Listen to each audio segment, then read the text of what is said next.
दोस्तों, पहली बात आपका सबका स्वागत है। आज से हम अपने चैनल का नाम बदल रहे हैं। इस चैनल का आपसे नाम होगा the soldier of the economy. इसका रीज़न मैं आपको बाद में बताऊंगा, क्योंकि ये वीडियो हमारे बारे में नहीं है। ये वीडियो के 3 रीजंस हैं कि हम क्यों ये वीडियो को बना रहे हैं। एक तो मैं ये समराइज करना चाहता था कि ये जो पुलवामा अटैक्स हुए हैं, ये जो बहुत ही गंदी बात हुई है, बहुत ही गंदी चीज़ हुई है, बहुत ही अनफॉर्चुनेट चीज़ हुई है कश्मीर में, एक समराइज करने की ज़रूरत है, क्योंकि सब लोग इतने कंटेंट से एक्सपोज्ड हैं।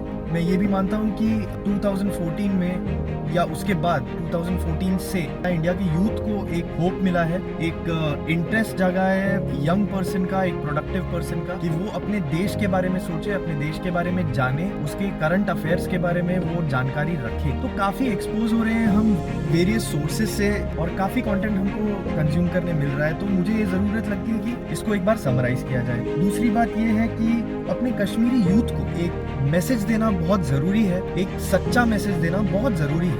और तीसरा बात ये है कि खाली आज ही नहीं, इस अटैक्स के खिलाफ ही नहीं, इस अटैक्स को लेकर ही अपनी देशभक्ति ना दिखाएं, उसके अलावा भी हम और क्या कर सकते हैं अपने देश के लिए, जिसका फायदा इन जवानों को और देश के हर आदमी को हमेशा मिलता रहेगा। तो पहली बात, let's summarize what all has happened in our country after this cowardly act. I'm sorry I'm repeating, but these are really my emotions right now. This very very bad act of terrorism, a mishap and unfortunate incident. सबसे पहली बात ये हुई कि मोदी जी ने अपने army armed forces को पूरी की पूरी छूट दे दी कि वो किस जगह पर, किस वक्त और किस तरह से इस चीज का बदला लें, इसका जवाब दें। जिन्होंने भी ये प्लान किया है उनको भावुक हो रहे हैं।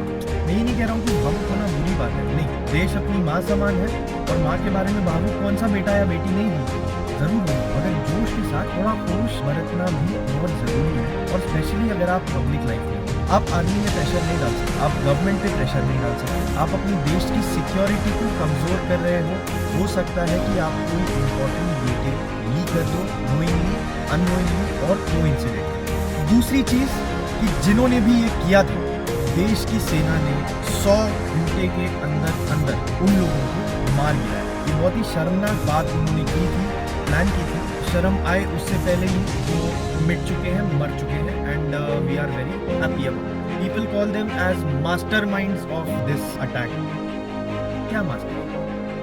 No master, no mind, they are dead without any benefits. ऊपर जाने के बाद क्या होगा किसी ने देखा नहीं है, जो है यही है, अमीनस्तो अमीनस्तो अमीनस्तो। तीसरी बात जो हो रही है, डिबेट्स हो रही है। डिबेट्स होना बहुत अच्छी बात है, बट डिबेट्स और डिस्कशंस में मैं डिस्कशंस को ज्यादा अहमियत देता हूँ, क्योंकि debates are to find out who is right, but discussions are to find out what is right. So मैं बहुत खुश होऊंगा अगर हमारे जो डिबेट्स, जिनका मैं बहुत बड़ा फैन भी हूँ, ऐसे एक व्यक्ति का नाम मुझे लेने के लिए मना किया हुआ है, तो मैं नाम नहीं लूंगा किसी भी व्यक्ति का, बट उनका मैं बहुत बड़ा फैन हूँ। अगर वो डिबेट्स के बदले कोई डिस्कशन होस्ट करें तो मैं और ज़्यादा खुश होऊंगा, क्योंकि उस पर कोई किसी को गलत ठहराएगा नहीं, क्योंकि वो डिबेट नहीं होगी, वो डिस्कशन होगी एक कॉमन टॉपिक पे। तीसरी चीज़ जो हो रही है या जो हुई थी, वो ऐसा था कि कुछ एक आध दिन के लिए लोकली काफ़ी जगहों पे बंद करवा दी थी दुकानें।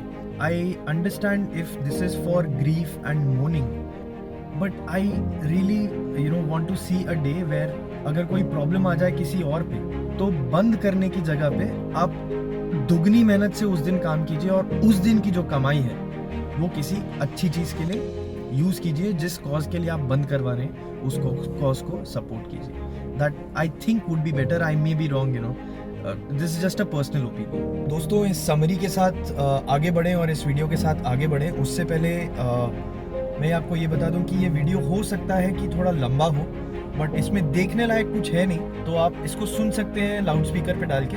बट मैं ये रिक्वेस्ट करूंगा हर एक आदमी से जो ये वीडियो देख रहा है, हर एक व्यक्ति से, कि इस वीडियो को अंत तक देखें।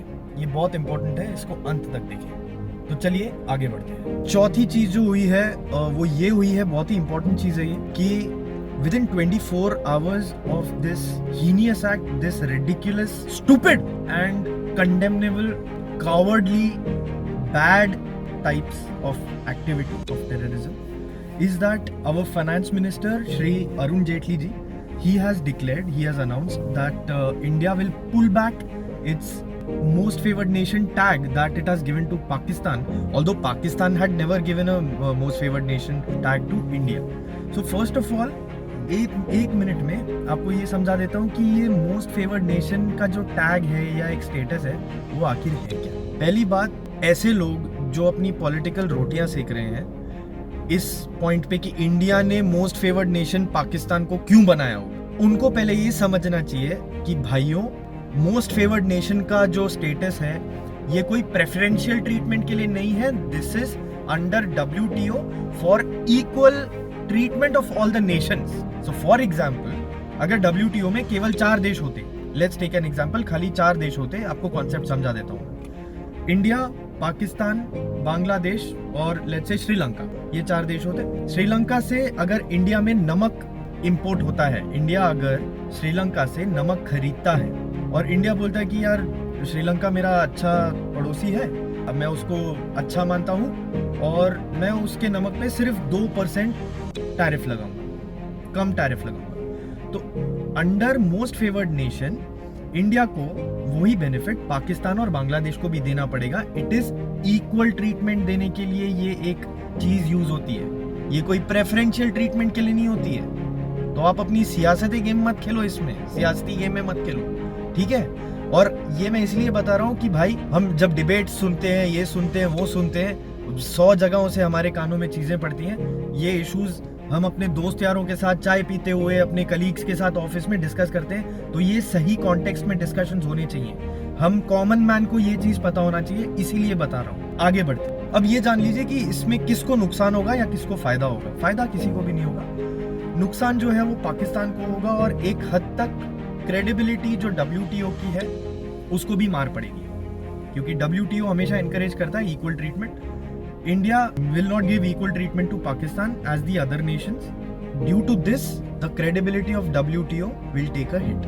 It's okay, no big deal, no problem. Second नुकसान जो होगा वो पाकिस्तान को होगा, क्योंकि कस्टम्स ड्यूटी भी 200% बढ़ाने का अनाउंसमेंट किया है अरुण जेटली जी ने। तो इससे पाकिस्तानी गुड्स जो है जो इंडिया में बिकते हैं वो महंगे होंगे, कोई खरीदेगा नहीं, पाकिस्तान और भी भूखा मरेगा जो अभी नंगा है।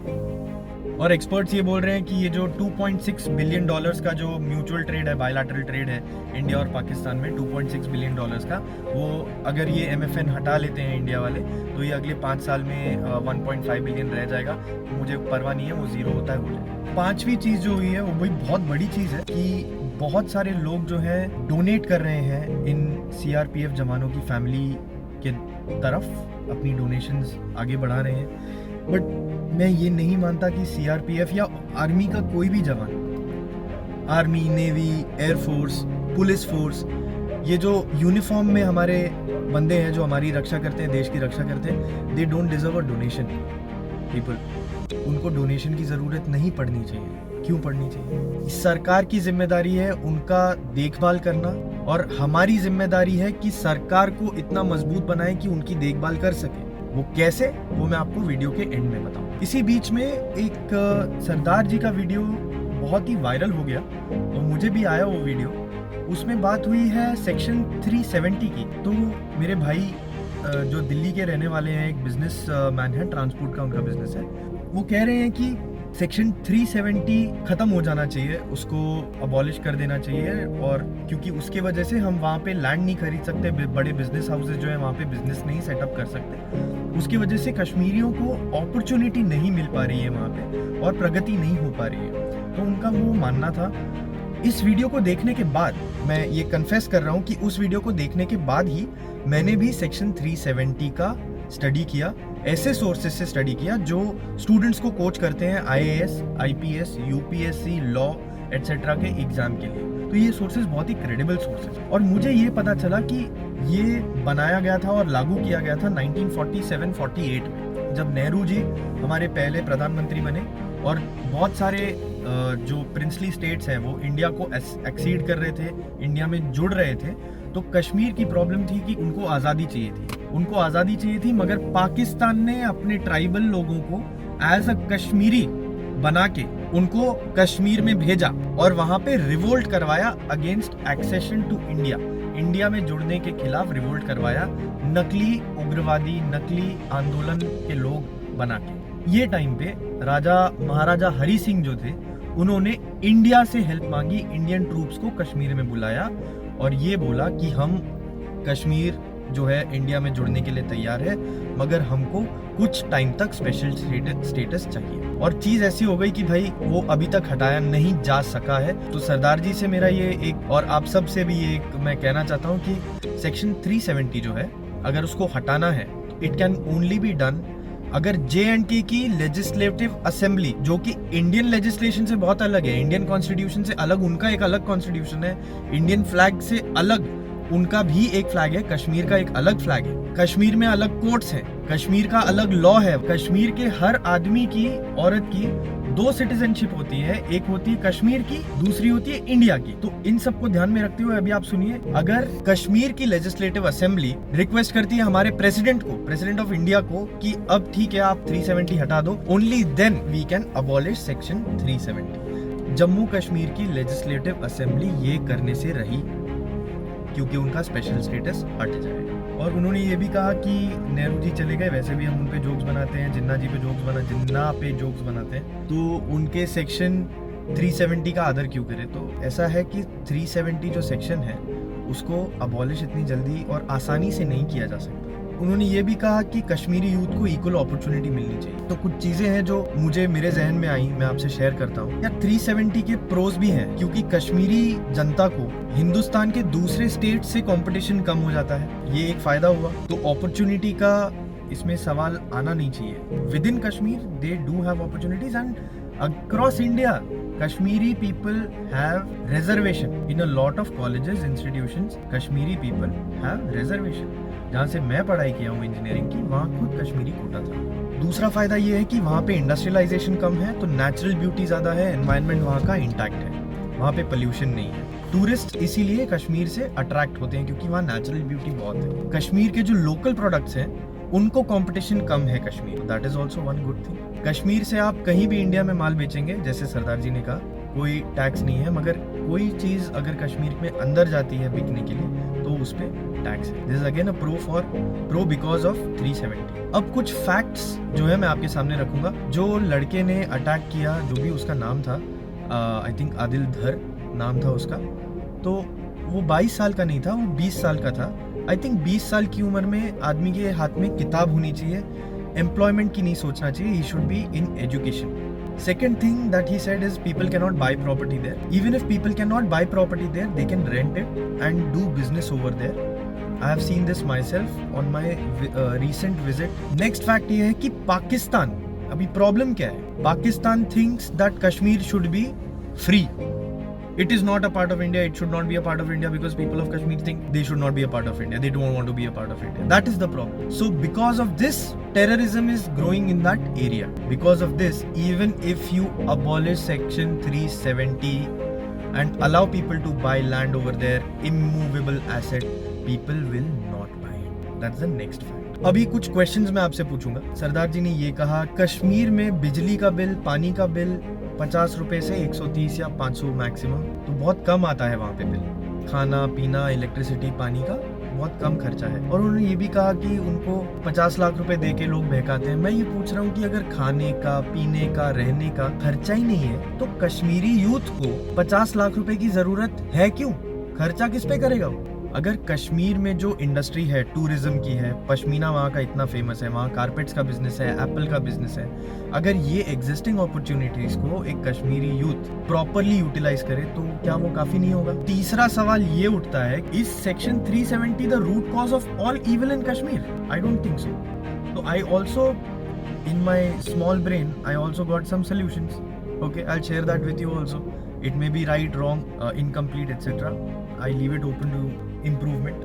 मेरे दिमाग में कुछ चीज़ें आई, बहुत ही कॉमन सेंस वाली चीज़ें हैं जिससे ये प्रॉब्लम शायद सॉल्व हो सकती है या कम हो सकती है। एक तो है एजुकेशन। इंडियन कॉन्स्टिट्यूशन में right to education is a basic right, a fundamental right. Kashmiri constitution में वो नहीं है। आई थिंक वो होना चाहिए, राइट टू एजुकेशन। दूसरी चीज, आई थिंक कश्मीरी जो माँ बाप हैं, एल्डर्स हैं, वाइज पीपल हैं, जिनको पता है कि पाकिस्तान का क्या रोल है, क्या इविल रोल है, ये सारी कश्मीर में जो जंग चल रही है उसमें क्या रोल है पाकिस्तान का, वो अपनी यूथ को अगर गाइड करे, उनको काउंसिल करे, तो ये प्रॉब्लम कम हो सकती है। तीसरी चीज़ ये की जा सकती है कि नेगोशिएशन किया जा सकता है, एंगेजमेंट किया जा सकता है। इंडियन गवर्नमेंट जो है वो कश्मीरी लेजिस्लेटिव असेंबली को नेगोशिएट कर सकती है, एंगेज कर सकती है एंड कन्विंस कर सकती है, if not abolish at least dilute section 370। Same thing can be done like Hindu Code Bill was implemented in India after a lot of opposition। आप पढ़िए हिंदू कोड बिल के बारे में, आपको समझ में आएगा कि कितना ऑपोजिशन उसका हुआ था, और फिर भी वो लागू हुआ था। वो पार्ट्स में लागू हुआ था, एक साथ नहीं लागू हुआ था, वो भी पार्ट्स में लागू हुआ था। उसको स्ट्रॉन्ग किया गया बाद में। तो अगर कोई चीज स्ट्रॉन्ग की जा सकती है तो कोई चीज डाइल्यूट भी की जा सकती है। This can be one of the solution. अगली जो एक बहुत बड़ी चीज हुई, सिद्धू जी ने एक स्टेटमेंट दे दिया कि टेररिज्म का कोई धर्म नहीं होता, कोई देश नहीं होता, कोई जात नहीं होती, कोई रंग नहीं होता, एक्सेट्रा एक्सेट्रा। सिद्धू जी, टेररिज्म का देश है, बाजू में है। अगली चीज बहुत अच्छी हुई है कि पाकिस्तानी आर्टिस्टों को हिंदी एंटरटेनमेंट इंडस्ट्री ने, इंडियन एंटरटेनमेंट इंडस्ट्री ने बैन करने का फैसला लिया। ये भी सुनाया गया है कि सलमान खान ने आतिफ असलम को, ये जो उनकी नई पिक्चर आ रही है नोटबुक, उसमें भी एक गाना गवाया था, उनको हटा के रिप्लेस कर दिया। Very good. टोटल धमाल जो अभी मूवी निकल रही है वो भी पाकिस्तान में रिलीज नहीं होगी, ऐसा न्यूज़ में मैंने न्यूज़पेपर में पढ़ लिया। बहुत इंपॉर्टेंट एक और चीज़, जो सेपरेटिस्ट लीडर्स थे या हैं जम्मू एंड कश्मीर में, उनकी इंडियन फोर्सेस जो सिक्योरिटी करती थी, उस सिक्योरिटी को विड्रॉ कर लिया गया है। एसबीआई ने 23 सीआरपीएफ जवानों की लोन्स पूरी तरह माफ कर दिए। ये भी बहुत अच्छी चीज़ है। As the largest nationalized bank, government sector bank of India, SBI has done a very good thing. I have friends who are working in SBI. Thank you. Salute to you. Arun Jaitley sir has also told the country that India will make its best effort to blacklist Pakistan in FATF, Financial Action Task Force. तो इसमें 36 से ज़्यादा countries हैं आज की तारीख में। India भी इसका एक मेंबर है। ये जो बॉडी है FATF, that's an inter governmental body. वो बहुत सारे देशों के गवर्नमेंट्स के बीच में एक बॉडी है, और बेसिकली इनके दो काम है। एक चीज़, दुनिया में जो ब्लैक मनी घूम रहा है उस पे नज़र रखना और उसको कम करना, ख़त्म करना, उस पर एक्शन लेना। और दूसरा ये है कि 1989 में जो था उसका एक ही काम था, ये ब्लैक मनी वाला। एंड 2000s में, मेरे ख्याल से 2001 में इसका और एक रोल हुआ, एक्सपैंड हुआ इसका रोल, कि टेररिस्ट एक्टिविटीज के लिए जो पैसा घुमाया जाता है उस पैसे की भी धज्जियां उड़ाना ये FATF का काम है। Pakistan already last year FATF की ग्रे लिस्ट में आ चुका है। अब इंडिया ट्राई कर रहा है कि पाकिस्तान को FATF के ब्लैक लिस्ट में लाने का करना चाहिए। While looking at many YouTube videos, जानकारी के लिए, ग्रैंड मास्टर शिफू जी का भी एक वीडियो मेरे सामने आया और मैंने उस वीडियो को भी पूरा देखा।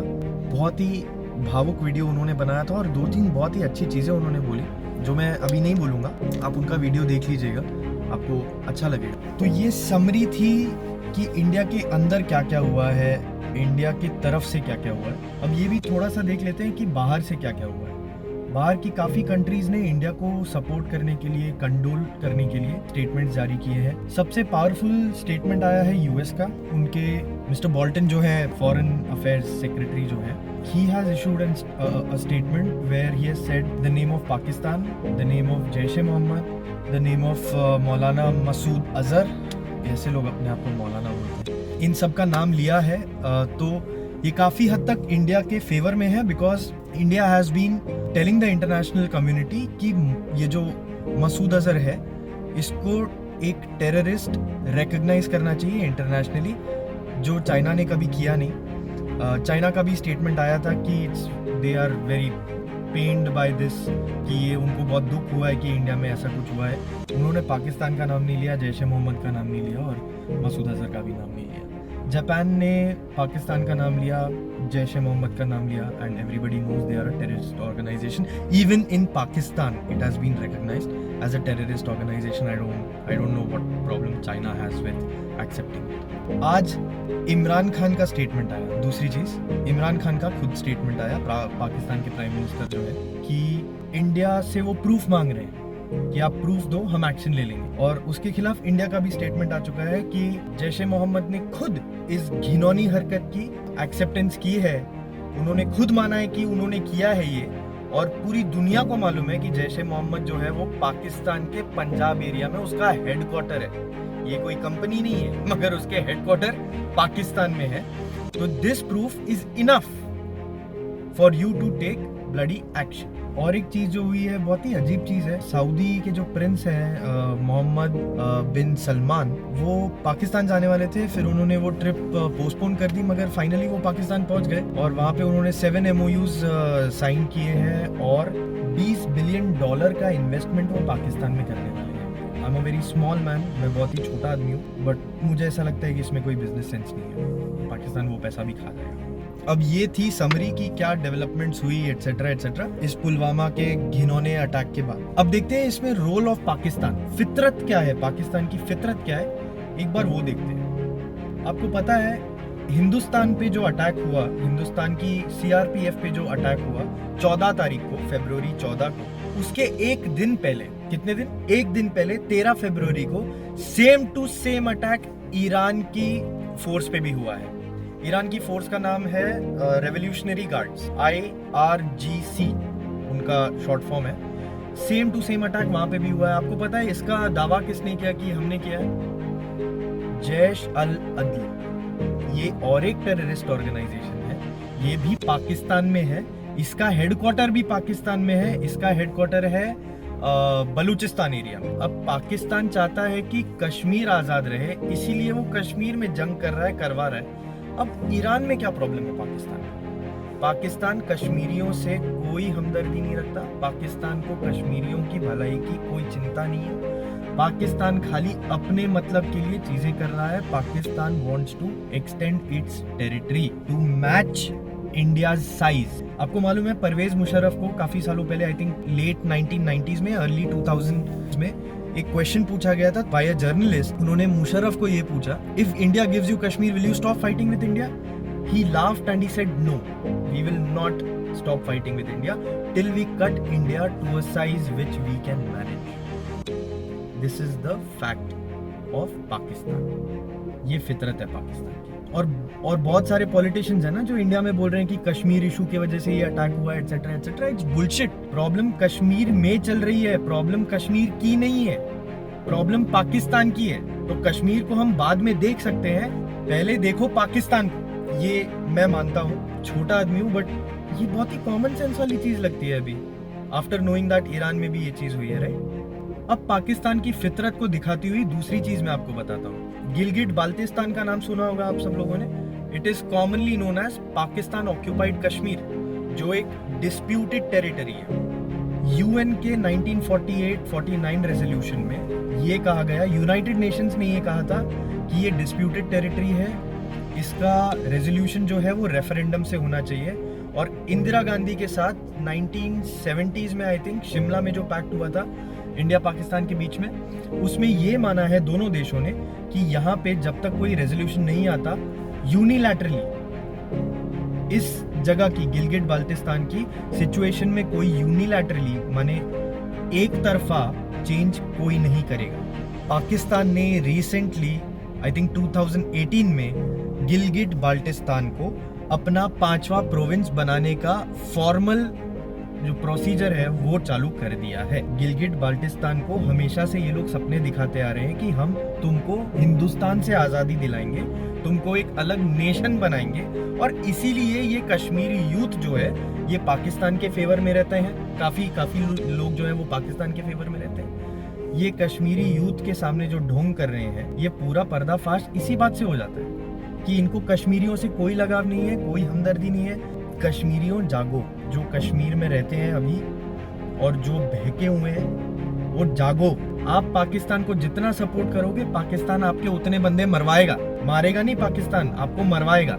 ये ऐसे ही टेरर अटैक्स करवाएगा आपसे, आपकी फैमिली को अकेला छुड़वा देगा पीछे। कोई नहीं है, पाकिस्तान आपका कोई भी नहीं है। अगर आप आज़ाद रहना चाहते हो, पहले पाकिस्तान को बोलो कि अपने ट्रूप्स हटा दे पास, देखेंगे फिर क्या होता है। पाकिस्तान अपने ट्रूप्स हटाता है, देखते हैं, आप पूछो उनसे जाकर। और अपनी अक्ल लगाओ भाई, अपनी अक्ल लगाओ। आपको उन्होंने पाकिस्तान का एरिया घोषित करने की तैयारी चालू कर दी है। पड़ गया थप्पड़ आपके मुंह पे, जो आपको पता भी नहीं चला। पाकिस्तान में 4 प्रोविंसेस है, पंजाब, सिंध, बलूचिस्तान, पीके, पख्तून समथिंग, और 5वां वो आपको बनाने वाले हैं। 5वां आपके फेवर में नहीं है, आपको बेवकूफ बना रहे हो और आप बन रहे हो। आप मत बनो, आप सही रहो। और अब मैं एक सबसे इम्पोर्टेंट बात बोलने वाला हूँ। मुझे काफ़ी लोग ये कहते हैं कि हमको भी करना है, कुछ देश के लिए करना है। जो मेरे कलीग्स हैं, मेरे दोस्त हैं, ये बातें होती हैं कि इजराइल में हर व्यक्ति को एक minimum number of stipulated years होता है। आई डोंट नो 2 साल है, 3 है या 5 है, बट हर इजरायली को इजरायली फोर्सेस में अपनी लाइफ में सर्व करना पड़ता है for a particular number of years. हमारे देश में भी ऐसा होना चाहिए, एट्सेट्रा एट्सेट्रा, काफ़ी लोगों ने बोला है। तो मैं ये नहीं समझता कि इंडिया को ज़रूरत है। हमारी पॉपुलेशन इजराइल की पॉपुलेशन में बहुत फ़र्क है, इजराइल के साइज़ में और हमारे साइज़ में बहुत फ़र्क है, मगर हम देश के सोल्जर बन सकते हैं by being a soldier of the economy. What can we do? I will explain. और मैंने ये पहले कहा था आपसे कि आप कुछ ऐसा कर सकते हैं जो आज ही नहीं, देश के सोल्जर्स को ही नहीं, सोल्जर्स के साथ साथ हर एक व्यक्ति को आप फायदा पहुंचा सकते हैं। कैसे, वो मैं अभी बता रहा हूँ। By being the soldier of the economy, I will tell you how to be that soldier. If you are a teacher, teach your students very good, teach your students very well, so that they do very well in life, not only in academics, in life also. You earn money from them, earn money from your students, and you pay your taxes. If you are a driver, आपके जो passenger हैं उनको अपनी destination में time से पहुंचाओ, आप उनसे पैसे कमाओ और आप टैक्स भरो। अगर आप डॉक्टर हैं, आप लोगों का इलाज कीजिए, आप उनसे पैसे भी कमाइए और आप टैक्स भरिए। अगर आप सेल्स पर्सन हैं, be the best sales person, earn money from your company and you pay your taxes. If you are in the HR department of a company, give people good jobs. From that your company will earn money, your people will earn money, and they will pay taxes. So pay your taxes well, do your job passionately. That is how a soldier is securing the country. वो हमारी देश की रक्षा कर रहे हैं, बहुत ही passion के साथ कर रहे हैं, और वो अपना काम समझ के कर रहे हैं। अपना पैशन 100 नहीं 200% अपने काम के ऊपर लगा के कर रहे हैं। सेम तरीके से अगर आप और मैं अपना काम करें और अपने टैक्सेस ऑनेस्टली भरें, तो हम बन सकते हैं एक सोल्जर ऑफ द इकोनॉमी। ये मैं मानता हूं। और अगर आप टैक्सेस नहीं भर रहे हैं, मत भरिए, मगर इन्वेस्ट कीजिए। आप अपना टैक्स बचा सकते हैं बाय इन्वेस्टिंग। आपको सबको पता है, invest in the, these are some ways how you can contribute as passionately as a soldier can do. आप उतनी ही शिद्दत से अपनी कंट्री के टूवर्ड्स काम कर सकते हैं, उसी जोश के साथ, जुनून के साथ, जिस तरह से एक आर्मी वाला करता है, एक नेवी वाला, एक बेसिकली सोल्जर करता है, वैसे आप भी कंट्रीब्यूट कर सकते हैं by doing your work passionately, paying your taxes honestly और investing in the economy. Thank you. आपको ये वीडियो पसंद आया होगा, आई होप ये काम आया। जय हिंद, जय भारत, भारत माता की जय, इनकलाब जिंदाबाद, जीवे जीवे Hindustan, and God bless you all. इस वीडियो को शेयर कीजिए, लाइक कीजिए, सब्सक्राइब कीजिए, नहीं कीजिए कोई प्रॉब्लम नहीं है, बट इस वीडियो को शेयर जरूर कीजिएगा। ये वीडियो हर एक उस कश्मीरी नौजवान के पास भी पहुंचना चाहिए जो वहाँ बहका हुआ है। ये मैं चाहता हूँ। आई एम श्योर आप भी यही चाहते हैं।